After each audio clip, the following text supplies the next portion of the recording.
think the strongest character in Oathbringer isn't a warrior, it's the woman that everyone forgets. I do have spoilers up through the end of Oathbringer, so if you haven't finished this book, make sure that you save this video so you can come back and we can talk about it later. Evi is usually remembered as Dalinar's tragedy. She is soft, she is very gentle, and the end of her story is heartbreaking. But I think that narrative misses who Evi really was and the strength that she contained. Because for all of her gentleness, Evi is not a weak character. She is one of the only people who successfully manages to stand up to Dalinar. And most importantly, she does it without losing any of her kindness. Her strength is what lives on, and not just in Dalinar, not just in her beloved sons, but in the very nation of Roshar. Honestly, when Evi first shows up in Dalinar's flashbacks, she seems a little bit out of place. She is very quiet. She's very, very different than the warlike, almost murderous Alethi that surround her. Evi is gentleness in a world that worships violence. But when Dalinar is at his worst, when he is cruel, destructive, when he is completely consumed by the thrill, Evi does not back down. She tells him that he is wrong, she pushes back, and she always pushes for him to be better. And this is the amazing part. She does this without becoming harsh or jaded herself. Evi does not try to beat Dalinar in his own game. She always meets him with compassion and softness. That right there is strength, standing firm without letting the darkness change who you are. And Evi's impact is not just on Dalinar. Evi is the reason that the Kholin family does not fall apart. All you have to do is look at her sons. Adolin is incredibly emotionally intelligent.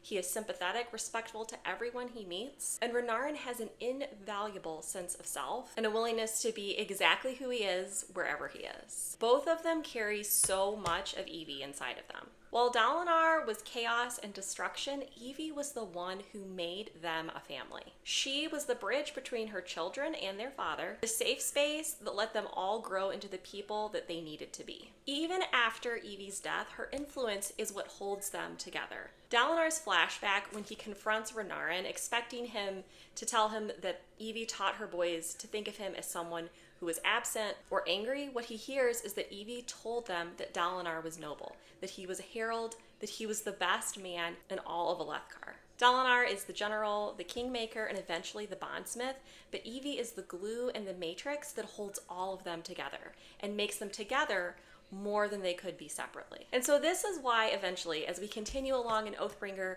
and we read through each of Dalinar's flashbacks, this is why they begin to affect us so hard. When Dalinar's memories come back, when he remembers the truth of Rathalos, he is absolutely destroyed. And it's not just about his guilt, he is able to see for the first time who Evi really was. Because Evi saw what was the worst in him, but she managed to hold on to the man that she knew he could be. She still loved him.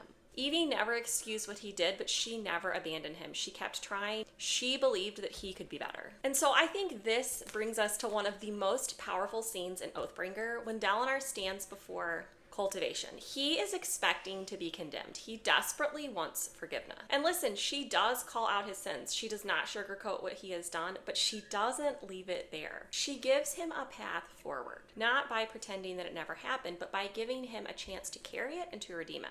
And that's the same kind of mercy that Evi showed him in his life. Strength that never excuses, but still offers hope. Evi's spirit is echoing in that moment, binding Dalinar to a future that he never would have been able to reach on his own. And this is why Dalinar's rejection of Odium is so powerful. The only way that Dalinar is able to resist Odium is by embracing Evi. He has to open himself to her legacy, all of it, even the pain that it carries for him, because Evi saw something in him that no one else did. She saw a good man, a noble man, and a strong man. When Dalinar remembers that, he remembers what it felt like to be seen and loved. That pain is what lets him change. Wishing that he could go back and be different proves he is not the same as he was anymore. Dalinar wants different things now. He has become the man that Evi always knew that he was deep down.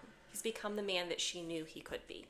And that's why he's able to stand before Odium and say, you cannot have my pain, because that pain is mixed up in a love that was good and strong and sweet. Honestly, you see Evi everywhere that you look for her, especially in Renarin and Adolin. Dalinar, I think, didn't become a bondsmith because he was strong. He became one because he finally accepted what Evi had been trying to tell him all along. That Dalinar's real strength lay in his ability to unify, to forgive, and to love without giving up. Evi is so much more than Dalinar's tragedy. She is his conscience, she is his unifier, and she is truly the first echo of mercy and forgiveness that will one day change into who he was always made to be. Because of Evi, Dalinar learns that true strength isn't in bullheaded unyieldedness. It is the courage to love without yielding, to unify without force, and to love without excusing. I'm really interested to hear what you think. Do you think Dalinar could have ever found this redemption without Evi? Because here's the deal, Evi didn't make him who he was. What Evi did is express to him over and over again the man that she saw him to truly be deep down. Let me know in the comments, and as always, thank you for watching.